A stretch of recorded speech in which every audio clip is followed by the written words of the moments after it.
So welcome back to part two. Now I know that these are long-winded videos about a beer, but it's just something I'm passionate about, getting it the right temperature. So let's see what happens when you have a beer that's supposed to be cold, that's drank warm.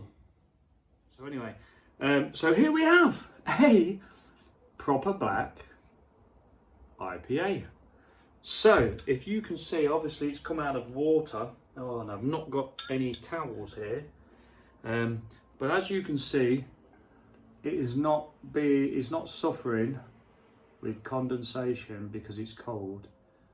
So, right, I'm going to get this into the glass. Now, I want this to be, now to touch this feels like I've just got it out or off the shelf as well.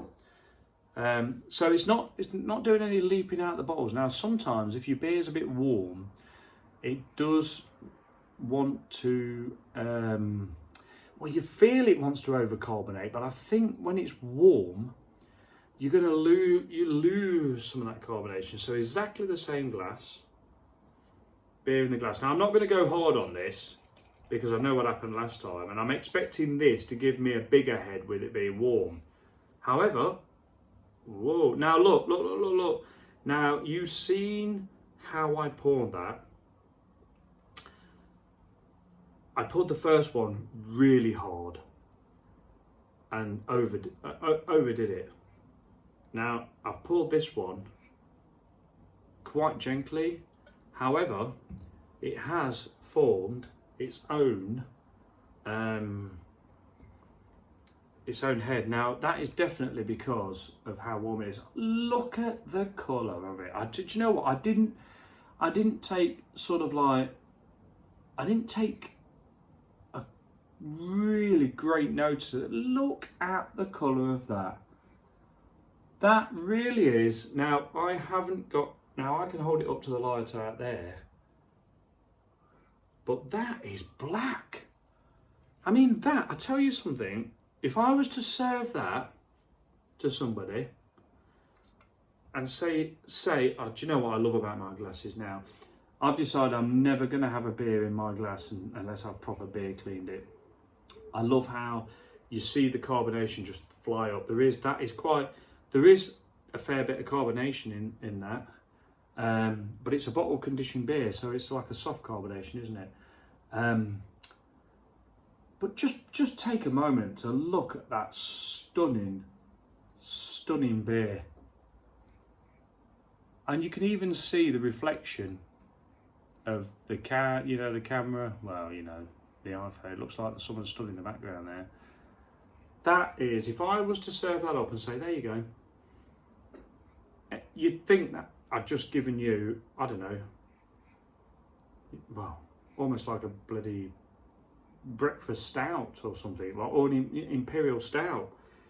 And this is why it's such a mind bend. That's actually a hoppy IPA, ladies and gentlemen. Can you believe it? Oh God, I love. There's nothing better than having a really pristinely clean glass. I don't care that this video is probably going to be 40 minutes long. You can fast forward it. I'm just admiring that beer. Now, you know St Austell's Brewery? Now they have got a small batch, and I'm sure they have, and I've got to order some of them beers. But these guys know how to make proper good beers that last the test of time. I mean, here we have a black IPA, but they've got tribute, haven't they? They've got Hicks special brew. Oh, I mean, that stout that they've got, I can't even think what it's called now off the top of my head.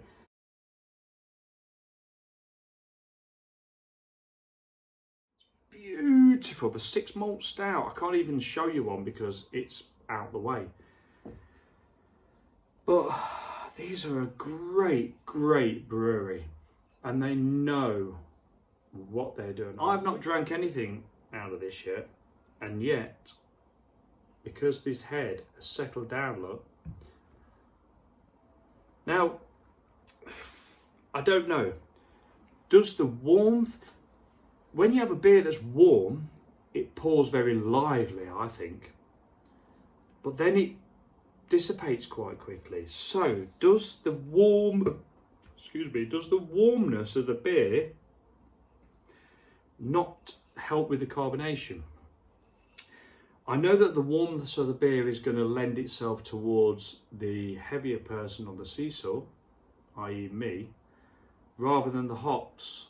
The heavier person on the seesaw, I'm the malts now, than my grandson on the hop side, who's the lighter one. So I'm expecting when I taste this to get more of the roasted malt taste. Right, waffling on. I'm going to stick the probe in. God, this thing automatically turns off. Anyway, got this from Austell today. Really good. It folds away. Let me know. Advertisement. Bim, bim, bim. And about £6.50. Brilliant. So here we go. So we're at what we're at. Oh, let's have a nice 18 degrees now. Whoa, right. So we are at 18 degrees. Look, ladies and gentlemen. Oh, 17? Come on. Right, okay, so 17.8, 18 degrees. We are talking room temperature. Anyway, cheers everybody. Oh, Christ, it's so dark and black. So the aromas, oh my God, totally different. What I should have done was, I should have had one there and one there, the cold and the hot. But what I didn't want to do is, I didn't want to do that because I knew that taking my time with the first one would warm it up too quick, right? As beer warms up very fast when it's let out and it's sat here now. So I can remember, I know what that smelled like. I know how it was. And this is so much more over on the malt side straight away in the aromas. So here you get somebody now that wants a nice, zingy, proper black IPA that's describing itself as, close your eyes and you would think it's a classic IPA. They've kept it under their cupboard, in their store. It's warmed up to 18 degrees. I know it's 17, but I bet you it's 18 now, I've held it. And they're going to sip this and go, what? Just tastes like dark chocolate. So let's see. Cheers, everybody.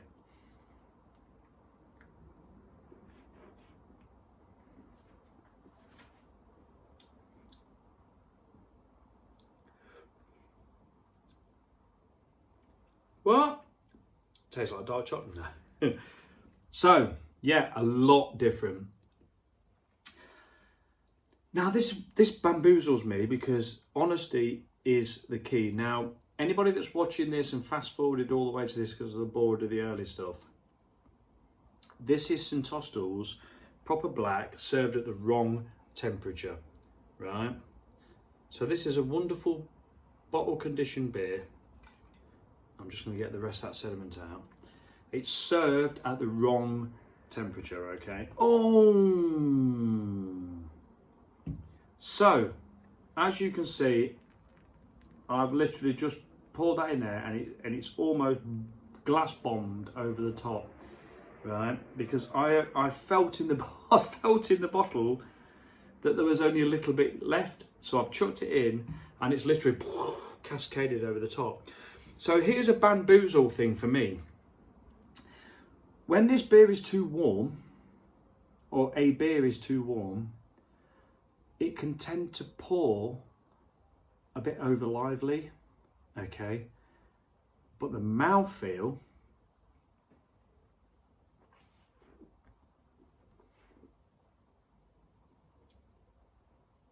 is so much emptier.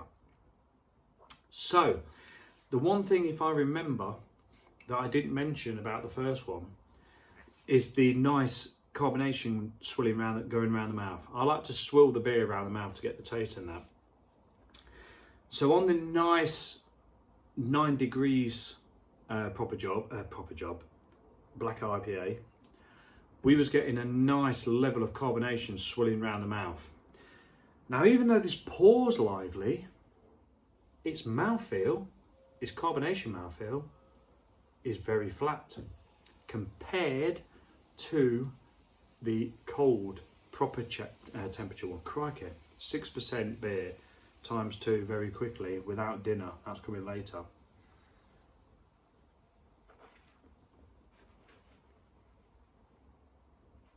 I can swirl that around my mouth and I'm not getting hardly any carbonation like I did from the first one, which takes away that nice hop smash, if you know what I mean. So, and also as well, I'm just getting a wipe for the bar. Also as well, I've noticed, it's nowhere near as bitter.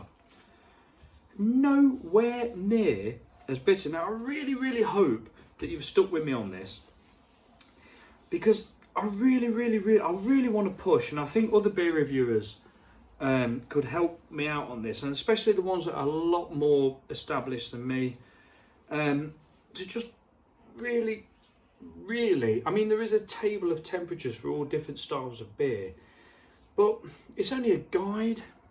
And obviously your taste buds, there might be somebody to say, you know what, I like St Austell's Black IPA, but I always have it warm because it's too carbonated and too bitter for me. So if you warm it up a bit, you get a nice chocolatey flavours, but you don't, you know, that you get a roasty flavour, but you don't really get all that hop smash, all that bitterness from it. I'm thinking, well, why buy it? If you want to drink something a bit warmer that's a bit smoother, but get yourself an imperial stout, or get yourself something that's more smoother and that you do drink a little bit less chilled. Why get that and then drink it how to try and get your flavours out of it? It's like, okay, everybody's subjective and everybody's got a choice. If they want to buy that and warm it up and drink it as they choose, fair enough, that's fine, as long as they understand how it should taste if it's the right temperature. And that's what, I'm not going to say annoys me, because I don't get annoyed with things like this. It's all a bit of fun, isn't it? What I mean is, even the belch, I've just had a belch. The belch from the warm one is nowhere near as good as the belch from the cold one. This has lost that bitter chocolate taste.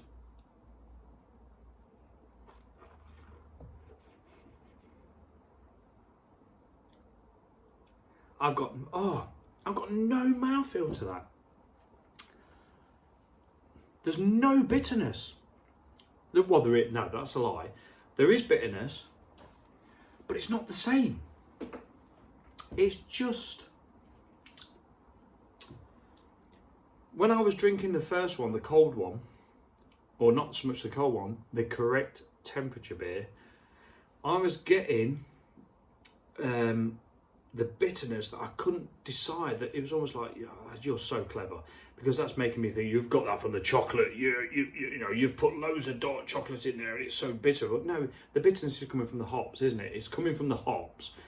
But then it's almost like there's an added twang from the roasted malts, because if you was to really roast some malts, like proper burn them, it's not smoky. There's no smokiness with this beer at all. But you're almost getting that, if you was to have a really burnt malt, a really burnt bit of barley, like there's something that's been peated type of thing, you get some bitterness from that. You get that, muted bitterness, like smoky, ashy bitterness from it. But this is none of that. The bitterness is coming from the hops on this, but it really mind bends you, because you feel that the bitterness is coming from the chocolate, because I like that really bitter dark chocolate. So when I drink, not this one, when I drink the first one, all that bitterness, along with them chocolate notes and the roasted notes sitting in the background, well, not in the background, quite prominent actually, quite balanced, makes me think that this, all the bitterness coming from the chocolate, but it ain't. There's no chocolate in there, is there? It's like, it's really great. It's a fantastic beer. So I keep banging on about the chocolate, but there's also coffee. There's also like a nice coffee taste in there, and also I've been told like a raisin taste. So, but I think the description is chocolate, raisin, coffee. But yeah, the chocolate, for me, the bit of chocolate is just like really lovely, amazing. The warm version,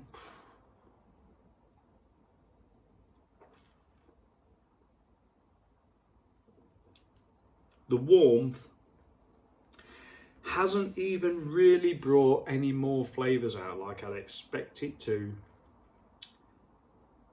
if I was to warm up a balanced beer with, like I say, a caramel malt type of thing, like a crystal malt.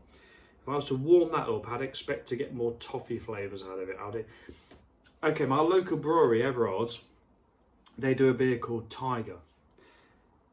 You can go to many, many different pubs and you'll get one. Oh, it's cold. It's like so cold.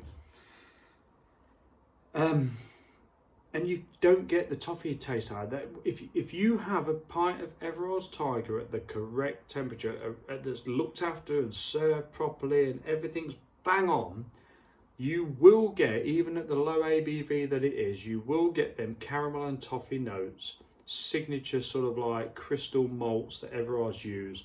You will get them flavours. And a pint of Tiger, for a mainstream session-y type of like beer, going down the pub drinking all night long, you will get them nice toffee notes. If you have it too cold, forget it. Forget it. You got to leave it on the bar for like half an hour before you even touch it. So the cold will kill all them malty flavours. And the warmth almost will kill all the hoppy flavours. But it also takes too cold will crush other things out the way. It's almost like if it's too cold, you won't really get the hops will even be like compromised with it. I'm sure. You'll just be drinking a ice cold, refreshing drink with not a lot of flavour really.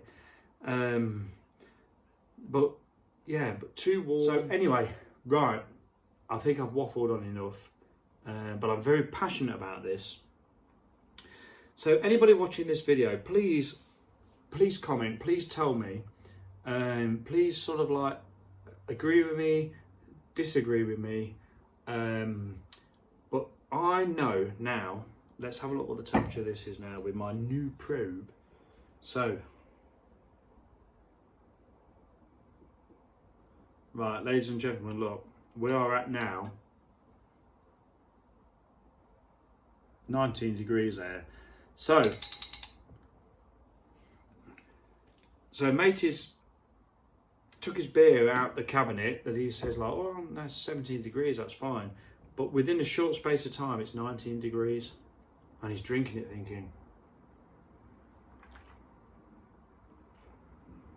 it's a bit flat, no mouthfeel to this. I mean, don't get me wrong, it still tastes nice, it still tastes all right, but it's lost its carbonation. It's lost. Yeah, okay, it looks like it's doing something, but it's lost its zing and its zang and its pizzazz, and there is a lot of dark, there is some bitterness there. It's not as much as the cold one, and it's lost its mouthfeel.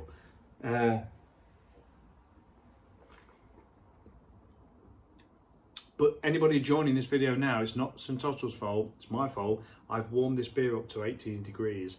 I've had one, watch the earlier part of the video, I've had one at the proper temperature. It's a night and day beer.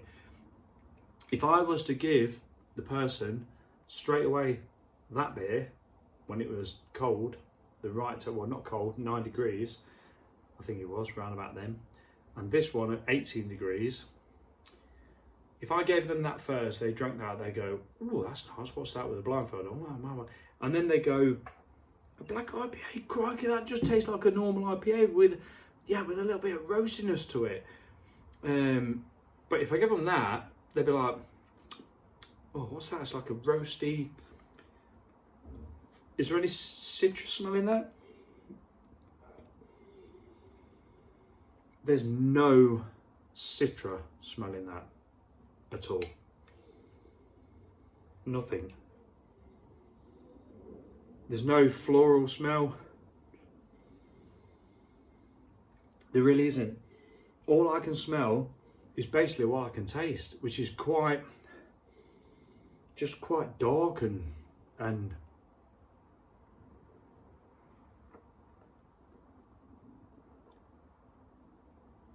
don't get me wrong, it tastes good. If I was drinking, it's almost turned it into a stout. But the thing is, even stouts have got something about them. But this is, the temperature has killed the carbonation, it's killed the bitterness. What's Proper Job? Proper Job is about 50 odd IBUs, I'm not sure, 50 odd, 60 or something. If I was drinking that, I'd say that's 30. It's literally wiped out the bitterness. But anyway, I know I've waffled on in this video, but I just want to get it out there. The people who drink beer, all the beer reviewers, all the connoisseurs of beers and all the craft beer drinkers, they know what I'm talking about. But the everyday person that's going to be watching this, that's had one of these and thought it was crap, because they had it underneath their stairs and it was too not bitter, it was too dark for them, go and buy another one, put it in the fridge and get it to buy a fridge thermometer, for goodness sake, so you know what the temperature is of your fridge. And for goodness sake, what do I sound like? Preacher, hallelujah. And just drink it at the proper temperature. Every single beer you buy, make sure you drink it at the proper temperature to get the best flavours out of it, that the brewers have spent hours and hours and sleepless nights, and I know that from going to the St Ives brewery, that I can't even remember the brewer's name off the top of my head, that he has sleepless nights thinking about new beers. And the last thing he wants is to create a fantastic beer, or any brewer to create a fantastic beer, and then you buy it and stick it under your cupboard and have it at blowing 18 degrees and it tastes rank. So anyway, so this has been a review, a Spenno review of the St Austell Proper Black IPA. What a fantastic, banging, brilliant IPA, mind-bending, leading me to think that the bitterness is coming from the chocolate, the dark chocolate. Fantastic beer, served at, in my opinion, 9 degrees. So thank you, and thank you to St Austell's Brewery for always being in contact with me when I've messaged you. Absolutely banging. Stay safe, everybody. Sorry for waffling on. Thank you for sticking around. And if you like this video, please hit the like button, hit the notification button. Oh look, I'm getting really YouTubey now, aren't I? And put your comments in, whether they're good or bad. I don't care. We're all here to help each other enjoy what is one of life's brilliant creations, beer. So yeah, so please stay safe. Comments in the comments box, and if you really like this video, I'd love you to subscribe. And for all the subscribers, thank you so much, and take care and be safe.